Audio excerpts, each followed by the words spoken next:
Welcome to Diz and Hers, the show about what's happening in the Disney community from his, hers, and your perspective. I'm Lauren. And I'm Eric, and on today's show, we're asking a question a lot of Disney fans are actually starting to ask out loud. Is Disney finally listening to us? And then we're going to break down what that actually looks like in real money and real perks for those annual pass holders this summer.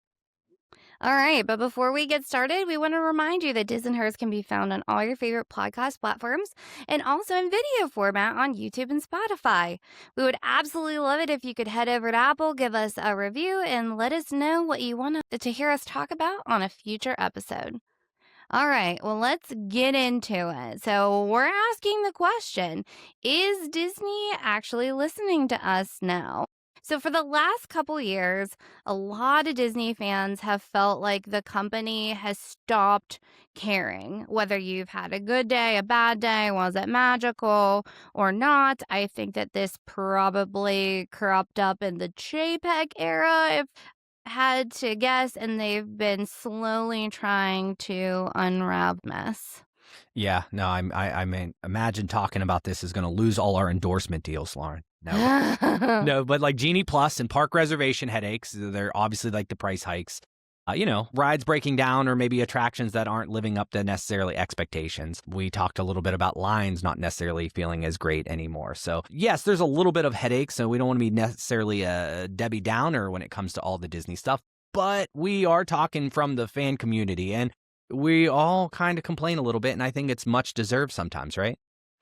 Yeah, and I mean, like, I just felt like over the last, years since COVID, it was like every time that something went wrong, Disney's answer was like, well, did you buy Lightning Lane? Did you buy the upgrade? Did you get the door? And so I mean, it's cropped up, but I have definitely felt like something in the last couple years has shifted, and there is actually some evidence behind us saying, is Disney listening? I mean, are things going to be perfect 100% of the time at a Disney theme park? No. But we know that the parks are now playing such a huge role in the profitability of the company, and companies exist to ultimately make good financial decisions for the shareholders. So they're balancing, how do we continue to be profitable, but also listen to the community as well. So I'm going to play devil's advocate here, and let's look at the evidence that they actually are listening. All Mhm. right. So Yeah, you're going to have starting to at the sell me top here. hardcore because All I'm right, not sure Eric. I'm bought in. I will listen and hear you out on this. So I'm going to try my best to convince you, Eric, with my evidence that Disney is listening. And let's see how I do here. Number one thing we're looking at is ride reliability. And I think that it is measurably better. But, just since COVID, we're looking at a ton of downtime with the rides. And you look at things like rise of resistance going down, especially, and I mean, we've been in that line before where you've waited an hour and now the ride is down and you don't know when it's coming back up. I mean, we've dealt with this at Epic and stuff too, but that is extremely frustrating for guests because we've talked about time is money. And I mean, like somebody had said, this is Tecmo Tecmo Super Super Bowl Bowl one. All 1. right. Yeah, that's I knew that's my whole you'd like that childhood. name. But they said, we just got back from 4 days in the park. So we went to Magic Kingdom 2 days, Epcot 2 days, and Hollywood Studios. And this is a list of rides that broke down while we were physically in the parks. So this one was from 2 years ago. I need to give you that disclaimer. But it was Haunted Mansion, Pirates, Peter Pan, Small World, Journey of the Little Mermaid, Space Mountain, Tron, Mickey's Runaway Railway, Rise, Tower of Terror, Seas with Nemo, Frozen Ever After, and Test Track. back. And they go on to say it was 5 years since their last trip to Disney, and quite a bit has changed. They are not thrilled, and how much time was, wasted on these rides being broken down. And they were asking if that is normal. And so I have to say, that is 13 attractions in 4 days. That could be a lot. But if we're looking at what's actually changed, because I did the research on it. So at Disneyland, they carried 1.5 million additional rides in the fiscal year 2025 compared to the year before. That's from proactive maintenance work. It included better parts management because that was one of the issues, and specifically targeting the spots that were causing like breakdowns. So just giving you like a couple little examples. So like Radiator Springs racers, like if you're going to Disneyland and you're going to California Adventure, like that is one of the absolute must-dos. So each vehicle has 200 plus parts being rebuilt on a set schedule. And so like where before they were being reactive, now they're being proactive. And that's making a big difference day to day, how many people can experience that ride. I know this isn't sexy stuff, but they have expanded overnight maintenance windows. Like I said, they're looking at those proven failure points because they have the data, but like looking at Rise specifically, like they found that there were floor spots that where the trackless vehicles were faulting every time. So those have been replaced during a 2026 refurb. Space Mountain, looking at new load and unload flow being made permanent, that has shown increases. So, I mean, there's been a number of things, but I mean, they have improved their time. I mean, have you noticed any type of difference? Well, yeah, I noticed one thing, and that is that they look a lot better because there's a park down the road that is having a horrible time with efficiency. So, like, number one, regardless from a personal perspective, is there's still probably downtime. I know there's probably reports out there that says, hey, how often is Rise still down compared? So there is actual data that we can look to see if they're doing any better. But it's nice that they're going out there and proactively working on that. Now, I am a little bit more cynical in this aspect, and I also say, well, when rides are down, they lose money from Lightning Lane, because so there is All a right. motivation. It's not 100%. Now, granted, at the end of the day, though, if the attractions are up and running, that benefits us all, even if the motivation might be because, hey, we're losing some dollars here and we're having to give away some of these passes to make goods or so forth. So I mean, I would love to see if we can find some actual data that goes with some of these statements that Disney is coming out with. But I would love to hear from everybody else. What's your thoughts on, like you said, we're going to be going down by the next couple episodes. We're going to be down in the parks and we'll get to notice Yeah. ourselves. But, I don't necessarily find ourselves having a whole bunch of downtime. Like we usually get stuck on at least an Omnimover ride once or twice, and I'm fine with it, especially like Spaceship Earth. We'll sit there. Let me just watch the guy paint, over and over for a little bit. I feel like it's nice and peaceful. In Rome, you get the nice scent. So I don't mind some of them breaking down if I'm on the ride. All right. Okay. So moving on to the next one is a cast member hospitality. So we got a comment from Blue Eyed Debbie, and they said, observation, the cast members are not as friendly as they used to be. And so this is also Disneyland. At Disneyland now, so far, in the 2.5 hours we've been in the park, I've noticed from several cast members that they're curt, not exactly friendly. They're not angry, they're just short with everybody. But they go on to say that, being in the park, they just don't think the cast members are as friendly. So then somebody says, this is Big Thunder Ranch Goat. I work with a former cast member who has told me guests has gotten much more difficult to work with since COVID.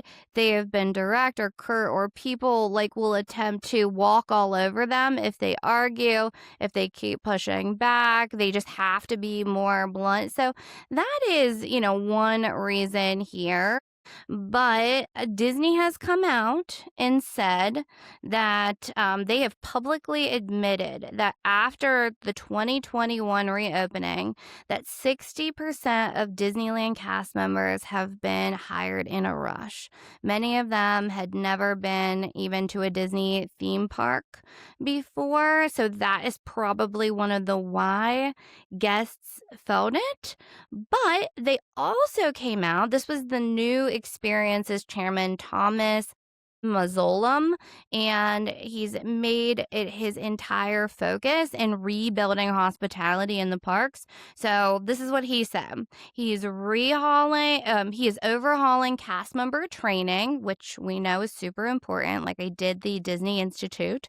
They're bringing back a hospitality first mindset. And I mean, their whole mantra is create happy or create happiness. Like that is the foundation of everything that they do. And his whole leadership framework is built around one idea and one idea alone, that the most important thing now is how the guest feels throughout the day, not what rides they rode or food that they eat. It all comes down to how they feel. And I will tell you, when we were in Disneyland, the last time, I remember mentioning to you that, like, at least the people in California, they just seem like they're not as nice or magical as in, the people in Florida. I feel like it was slightly better this time. But what do you think, Eric? Oh man, this is a tricky one because you could have one person that had a bad day and then you could stereotype the entire crew. I imagine that all the cast members that like their job are pleasant and cheery, and those that don't like their job are probably more curt. And if you've worked retail or you worked in anything, it's just a matter of unfortunately, not everybody is always happy all the time. And even though it's your job to be happy all the time, that doesn't happen. And I've worked with lots of people, and so have you. You've been a server and also in sales and stuff like that. Yeah, people aren't the nicest. We're talking guests, and I imagine that the price and the time and the heat, all of this makes people even more grumpy. So yeah, I don't think I've ever had any issues with cast members, to be quite honest. But then again, I'm also coming from a background where I know, this is their job, and if I'm mean to them, then that isn't going to necessarily get a nice positive response from me. So I think you reap what you sow. So in California, these are probably more people that are, because it's such a regional park, these are people that maybe are aspiring working in the entertainment industry, not necessarily like Disney people. Where in Florida, if you look at their name tags, you see people from all around the world, and it is their choice to come and work there. I think that makes a big difference too, if it's aspirational and you really want to be there versus you just need a Yeah. gig. Right. If it's just your job because this is the best thing you can get, you might not be bought into the culture as much, where it just seems like Walt Disney World is filled with those that are like, hey, I'm going here specifically. I know a lot of people that moved to Florida just to visit Walt Disney World. I don't know too many people that didn't move to Anaheim for the same reason. So maybe it's just different. But once again, I don't think we can categorize everyone based off of several examples. I don't think I have a large enough market data to say, yeah, they're nicer or they're worse than they once were, Okay, so I could be going, this could be a stretch, this next one, so just stay with me here. So the castle at Disney World got repainted because fans complained. I know that it's not 100% true. No, I think it is. I will say Do that. you think it is? Yeah, because the fan community Why else? hated the pink castle. Right, why else would they paint it back? If the fan community For loved merch. it. No, I don't think so. I think It's been let's years, chalk this Eric. up as a win. This is a win Okay, for the we're community. gonna just chalk it up as a win. All right, Don't castle. argue with us. We won this win. They We got the listened. castle back. All right, go All to the right. next. All right, so classic rides are getting real upgrades, not just paint. I mean, it could have something to do with Epic, but I'm going to say that they're doing it for us, the fans, because we know Big Thunder, Buzz Lightyear, Smuggler's Run, Rock and Roller Coaster, they're all getting those big rehauls in 2026. I mean, I think that this is a big one. Because it's not just I mean, Smuggler's Run, yes, we're getting a new video, or Soarin' Across America, yeah, we're getting a new video, but, I mean, Buzz Lightyear, like, those are meaningful updates that we're getting to make it more enjoyable and to modernize. Oh, I don't know. This is a tough one because there's definitely an ulterior motive here, right? You have to keep things updated for people to want to come back. I would look at the things that cost them money that they didn't have to do to determine if this is really the fan community or them listening to us, right? If it costs them money to do something that they didn't have to do, that's always a thing that they want to increase the experience. I mean, obviously Big Thunder Mountain, I don't know if there was any type of that ride was fine, right? There wasn't anybody complaining about it or anything like that. So I don't know if it was just routine maintenance and then they're updating this and that. But if they did like the end scene and updated just to make a better experience, then I would say, yeah, that is because they want us to have a better experience. Things like Buzz Lightyear was super aged, but it always still had a weight. So like I could see that being a better experience. Smuggler's Okay, let Run. me ask you a question, though. Let me ask you a question. So, just a couple months ago, it came out that Disney is pushing the Galaxy Edge timeline back to incorporate like more traditional Star Wars characters like Darth Vader, Leia, Han Solo, like the whole Yeah. like original queue. Do you think that's because it's been a fan complaint since day one, or do you think that they're just like, well, we need to give people, the Star Wars fans that have already seen it, a reason to come back? Yeah, I don't think it's from complaints. I think if they wanted to actually hear what we said, they would have taken all the stuff they announced, like the roaming droids and walk around characters in terms of aliens and stuff like that, and had that immersion, and they would bring that back. But that would cost even more money and so forth. So I think this is a cheap fix to try to localize and realize it's a fault. They're basically admitting fault that, hey, we would have probably been better off if we relied on these characters that everybody loved and once knew. So it's a slow trickle back in time, but this is super not cost. That's not expensive at all to be like, all right, we got Leia, Han Solo, Luke now. They're going back on what they promised this land to be, which was an immersion and everybody talking and, in this specific language. And you would essentially have roles and everybody would play their part. They're abandoned that completely. And they're just like, here's some quick fixes. I don't think this is us winning anything. This is just the evolution of that park. And I think Smuggler's Run is the exact same thing. It's just, hey, we really didn't care about, this storyline and this coaxium, so we're now going to throw Mandalorian and Grogu in there. This is half and half. There are elements that I see us absolutely, as a fan community, like being able to hold up our trophy and say, we won this one. Where the other ones I also see 100% being like, this is them trying to monetize or make something work in their corporate favor. Now, the other one, though, that you're talking, there are discounts. I mean, literally, that the one thing that I absolutely believe is when we saw $99 all-star rooms and just different discounts on hotel rooms and stuff. I mean, that is, hey, we've either outpriced ourselves or we know that you're not necessarily thinking of coming here for whatever reason, but we want you to come back. Granted, the cynic in me obviously knows why they have empty hotel rooms, but I do think like they're trying to win our favor back. They're apologizing through discounts and buying us stuff, right? Yeah, and I mean, there's always a reason behind why we're seeing what we're seeing. Like we talked about Epic. We've talked about, at least on I Want That Too, we've talked about enticing families with young children to come back into the park. So like free dining for kids with qualifying packages, those free water park days. Like they have to do something, but they are also continuing a lot of that stuff into 2027.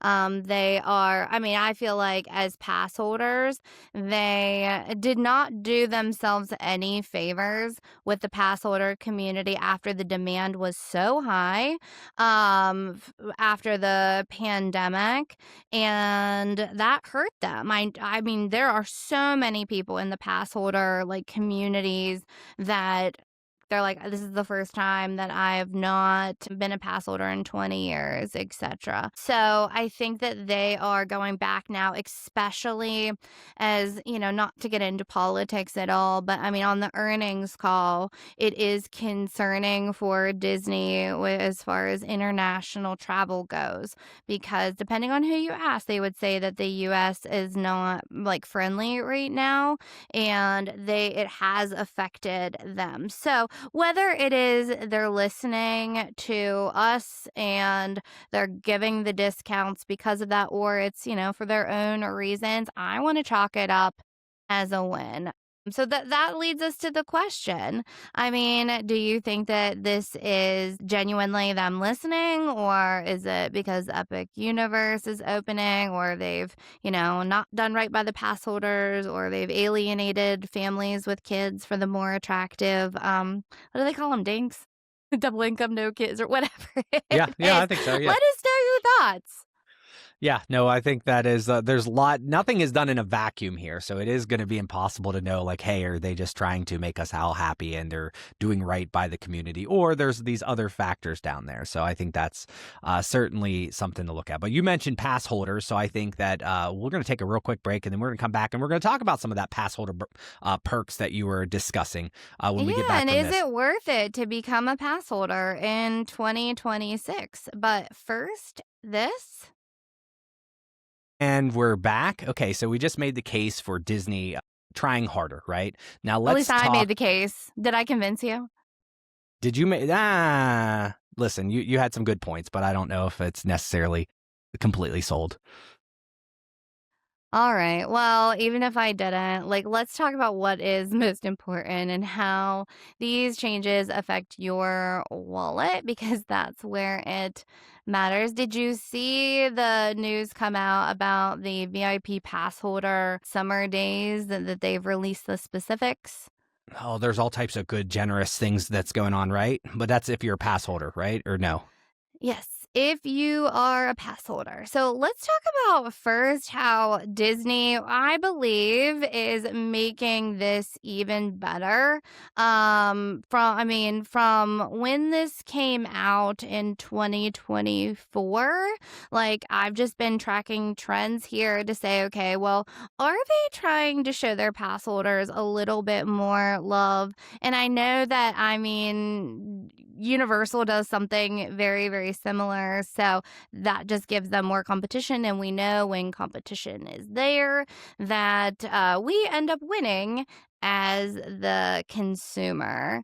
So if you're not familiar, VIP Passholder Summer Days kicks off May 1st and runs through July 31st of this year. That is 3 full months of these exclusive perks. And it is the most generous version of this program that Disney has ever run since the inception in 2024. Yeah, so if you're not a pass holder, just stay with us because this is possibly how they are promoting what, loyalty, right? Yeah, so I think it gives you the inside track on how Disney is thinking about rewarding loyalty. And, that affects everyone eventually. So let's look at some of the perks and how they've improved over time. So the first one is there's 40% off of 12 table service dining restaurants across all 4 parks and select resorts. So that is, get this, Eric, that is double the normal pass holder discount. So Yeah. standard AP discount is 20%, and in 2024, we were in that range. I don't even think they did a discount, and then starting last year, they bumped that up to 40%, but at 10 restaurants. So we're getting the same discount as last year, but they added 2 additional restaurants, and they're rotating this in 2 phases. So, across the 3-month period, but just some little disclaimers, you have with everything, is this is Monday through Thursday only, but for the first time, it includes Be Our Guest and the Crystal Palace. So neither one appeared in 2024 or 2025. I think that's a win. Man, 40%. So, I mean, obviously, if you're Monday through Thursday, and a lot of people are traveling, I guess annual passes are primarily people within a driving distance, right? We're the outliers that are annual pass holders because we go multiple times a year. But most of the time, you're doing a Monday through Sunday trip, so to speak. So just make sure that you hit these places up when you're in the parks on Monday through Thursday. I think that's a tremendous discount. 40% off. I've never seen anything like that. I mean, it's amazing. It really is. And so even like us quick service people were like, maybe. All right, let's talk about the pass holder lounge. So Eric, I know that you have thoughts on the 2024 pass holder lounge. Do you just want to like refresh people's memory of what that was? Do you remember? Was it the Marrakesh? Is that what it was? Well, like, wasn't Oh, it? It was oh, in. oh no, yes. All right. So no. This was inside the land pavilion. Yes. It was Yes. it was right across from Living with the Land. They literally just blocked off a little section, and they did have like a cast member there that was letting you in, but Oh, it was so it bad. was nothing. I mean, like you expected it to be like an actual like different room or something like that. It looked just like anywhere else. I mean, the biggest part, they gave us some Zerg nuts. I remember that was the big thing, is like we got some Zerg nuts, which Was is it Zerg nut? Or what was it? And you got like a sticker. yeah, it was wasn't that, yeah, it's so unremarkable that I forgot that was even a lounge. I just thought it was like, all right, you're sitting over here and somebody was just giving you some snacks along the way. Yeah, But that's no, then right. they did open up Marrakesh, I think, the following year. That Yes. was, I don't know if it was for pass holders only or if anybody could go and wait in there. Yeah, I think they opened it up they opened it up for the first time during COVID as like one of those relaxation stations. Okay. And then they made this the pass holder lounge. So it's returning this year. If you're not familiar, that is in the Morocco Pavilion in Epcot. That lounge is open 11 to 7. There are complimentary snacks, water, and Moroccan mint tea. There is also a PhotoPass animated magic shot, which is new to 2026. And I think that there is a character meet and greet. Which they had in 2024, not last year, and then bringing it back. So that's exciting. You're also getting a free pass holder button. And in 2024, that lounge only ran from May 1st to June 18th, and it's running the full 3 months this year. So that's pretty nice. I'm excited for the nice AC lounge for pass holders. Yeah, it's always nice to have a nice new place to go hang out. We'll get to check it out and report back if it was worth it or not. It's hopefully a little bit better than the previous version, but we will find out soon enough. What is All another right. perk we got? We always get free magnets, so I know that has to be on the list. Yes. So, we got to talk about the merch. I mean, I do a merch podcast. So, you're going to get a free Toy Story magnet this year featuring Buzz and Woody. Any idea why, Eric? Why are we getting Toy Story magnets? I was hoping just to get like a Conan O'Brien magnet, because that's what I'm excited about with Toy Story 5 is he's a Yeah. character. I don't remember what character he is, but yeah, there's a movie coming out. Yeah, so that happens every year. Again, limit one per pass holder. There is an exclusive popcorn bucket that is designed by illustrator Ashley Taylor, and that is going to be available in just like random popcorn carts across all 4 parks in Disney Springs. And then, like normal, we're going to get new pass holder merch, which has pretty typical stuff like Loungefly, t-shirts, hoodies, like that kind of stuff. Now your 20% pass holder merch discount still applies on all of that stuff. So, the merch is also dropping at Creation Shop and Epcot on May 1st, and then is going to be rolled into the Emporium and Disney Springs Discovery Trading Company. So you'll see those around the week of May 10th. So again, I mean, merch, but like, what do you think, Eric? Do you think they're showing some love and how they're rewarding loyalty for their Well, most devoted audience? I think that the discount on the food is the best that I've seen, right? Because I think that's an easy way to get people into the parks and to spend some money, and obviously they're cutting into their margins a bit there. So I think that's the biggest.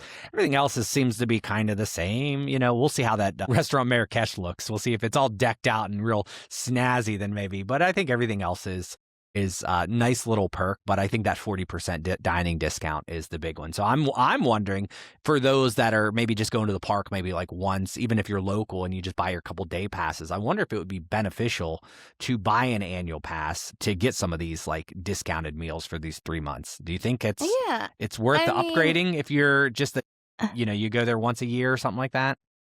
well, well, like, let's take a look at it.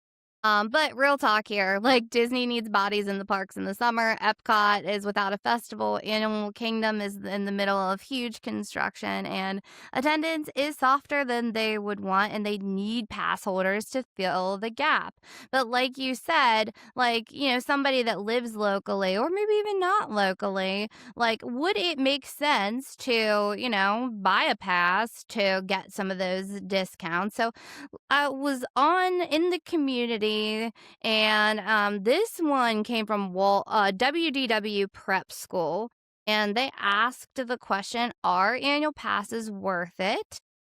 They said probably not, but here's some things to consider, and I do disagree with that. But they have this snazzy chart that they had and it had a ton of comments. So it's like, can you save money with an annual pass? So they're looking at total pre-tax cost in 3 cases: an on-site park hopper, off-site park hopper, plus $35 a day parking, and a flat $1,629 in credit pass.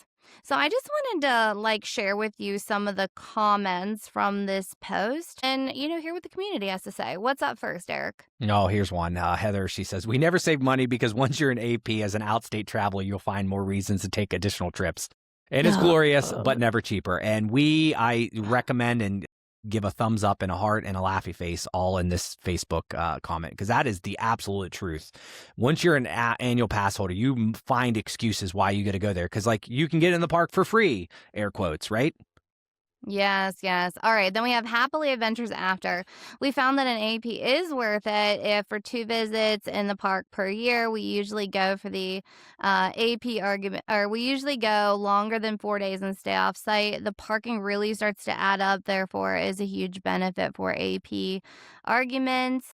They go on to say that AP allows us to not feel rushed or locked into days that we're there. We also like the discounts on merch and the extra event tickets, dining, like all that stuff does add up. So what is the break even math?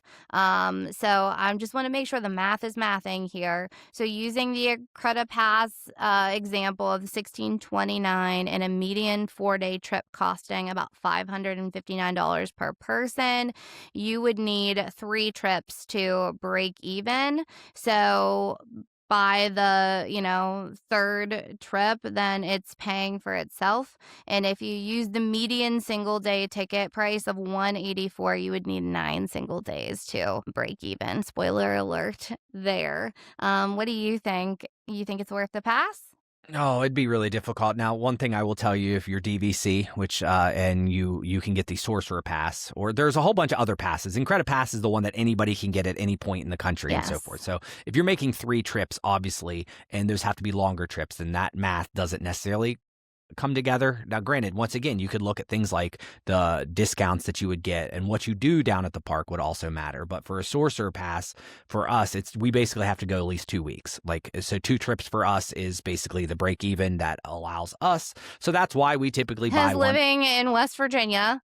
Right. And then when you renew it, you get a discount as well. So it makes it cheaper the next time around. So if Disney is your life, then you probably should even consider looking at DVC, because once again, that is a thing that you're going. When we justified it, it was once every 3 years. We were going to go at least once every 3 years. In this case, we try to go as frequently as possible, and all our neighbors look at us funny, but that is perfectly fine. But yeah, so I would say it's difficult to justify an Incredipass pass.